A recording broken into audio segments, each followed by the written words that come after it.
Desde Canadá en español, llega la información que te conecta con tu comunidad. Gobierno anuncia megaproyecto ferroviario que conectará a Quebec y Toronto en tiempo récord.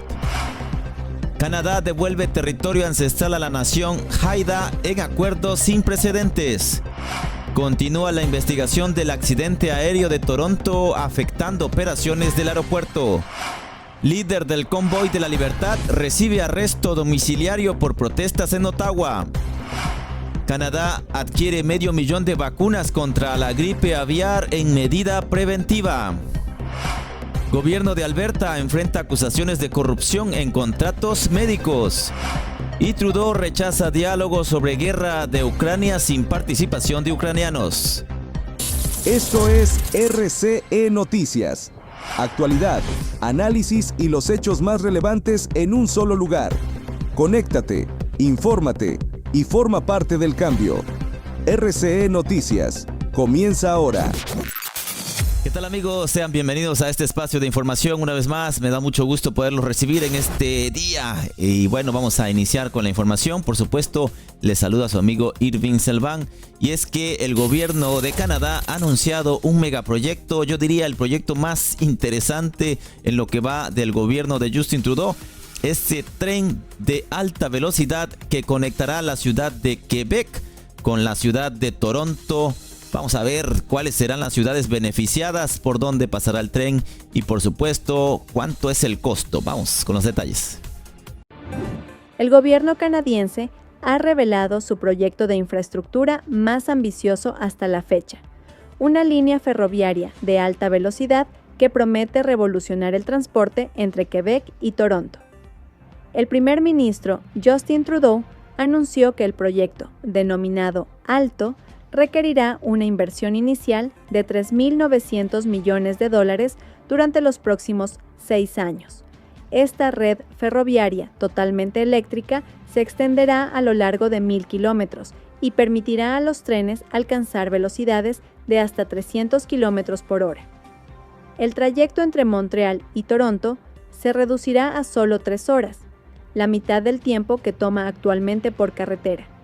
El ambicioso proyecto incluirá paradas en ciudades estratégicas como Peterborough, Ottawa, Laval y Trois-Rivières y se espera que genere más de 51,000 empleos durante su construcción, con un impacto estimado en el PIB de hasta $35,000 millones anuales. El consorcio Cadence, integrado por importantes empresas del sector transporte y la compañía aérea Air Canada, será el responsable de la construcción.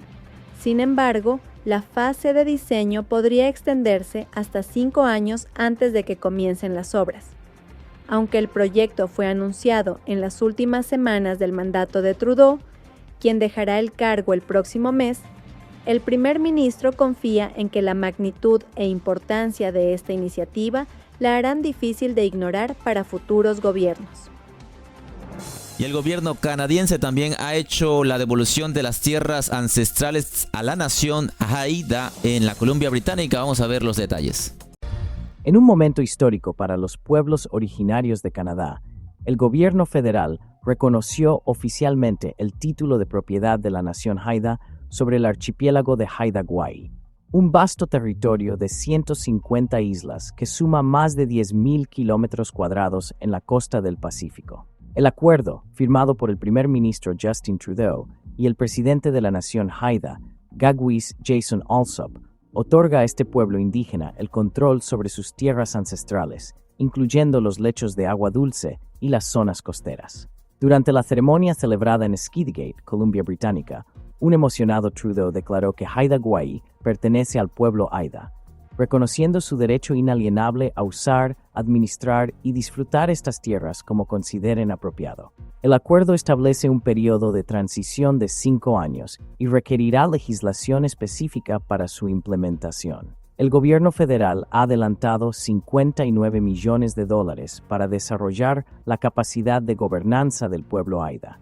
Esta decisión marca el final de un conflicto de 4 décadas y representa la primera vez que el gobierno federal canadiense reconoce un título territorial indígena a través de negociaciones, estableciendo un precedente significativo para futuros acuerdos con otros pueblos originarios. A pesar de las críticas del Partido Conservador Provincial, las autoridades han asegurado que los derechos de propiedad privada no se verán afectados por este histórico acuerdo. Bien, y continuamos con más información, y es que se va a continuar la investigación por parte de las autoridades de Estados Unidos y Canadá para lograr entender qué fue lo que sucedió en este accidente aéreo en el que terminó de cabeza un avión en el aeropuerto Pearson de Toronto.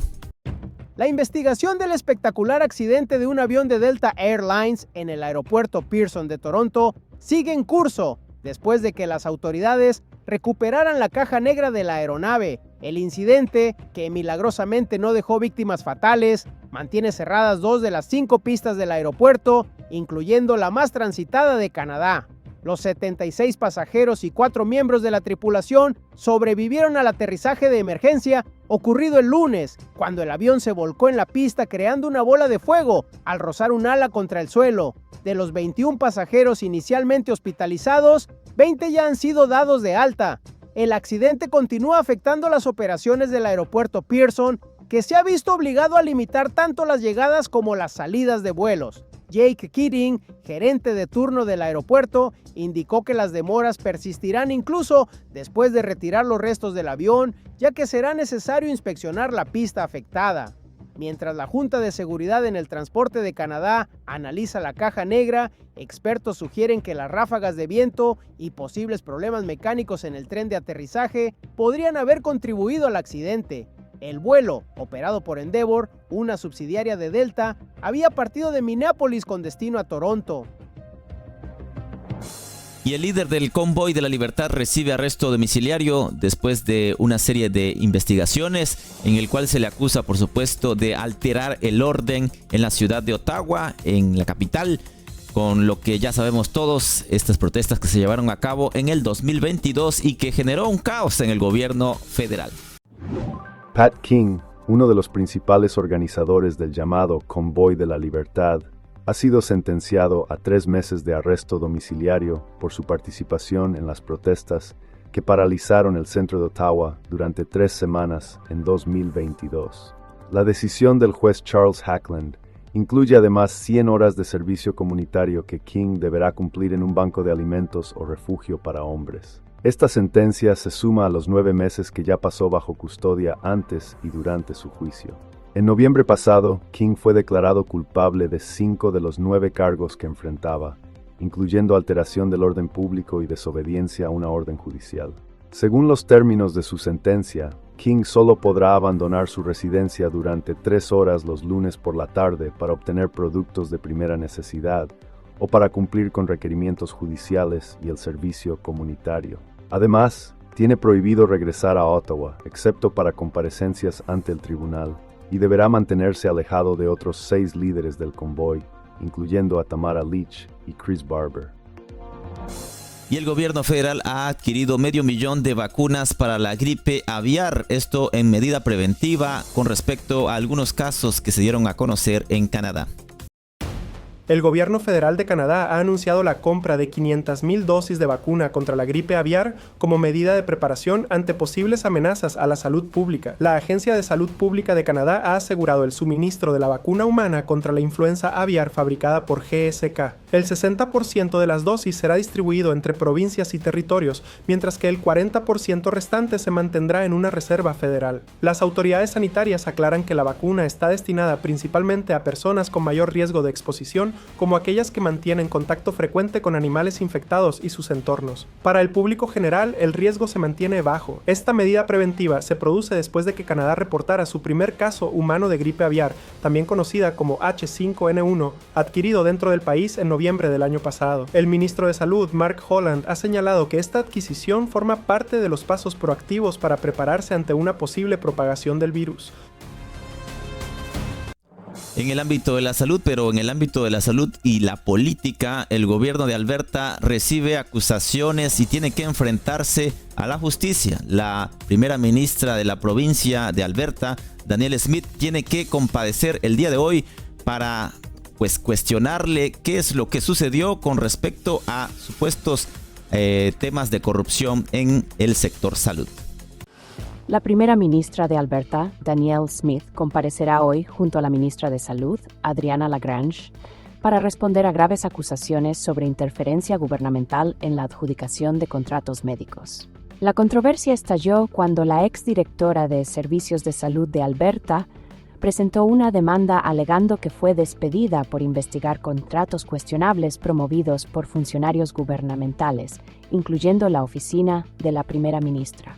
A pesar de los llamados de la oposición y de un miembro de su propio gabinete para apartar a Lagrange de su cargo mientras se realiza una investigación interna, Smith se ha mantenido firme en su respaldo a la ministra de Salud. Mientras los ministros Todd Loewen y Rick Wilson se suman al apoyo del gabinete hacia Lagrange, la oficina del Auditor General ha iniciado una investigación paralela sobre los procesos de contratación y adquisiciones en la Agencia de Salud. Y en el ámbito político internacional, el gobierno canadiense, a través del primer ministro Justin Trudeau, ha rechazado este diálogo entre Rusia y los Estados Unidos allá en Arabia, diciendo que no puede haber un acuerdo sobre la guerra de Ucrania sin los ucranianos. El primer ministro Justin Trudeau expresó hoy su firme oposición a las negociaciones de paz sobre Ucrania que excluyan a representantes de ese país, tras una controversial reunión entre funcionarios estadounidenses y rusos en Arabia Saudita. Nada sobre Ucrania sin Ucrania, enfatizó Trudeau, reafirmando un principio fundamental para Canadá y la mayoría de sus aliados. La declaración surge después de que el secretario de Estado estadounidense, Marco Rubio, y el ministro ruso de Relaciones Exteriores, Sergei Lavrov, sostuvieran conversaciones en Riad sin la presencia de delegados ucranianos.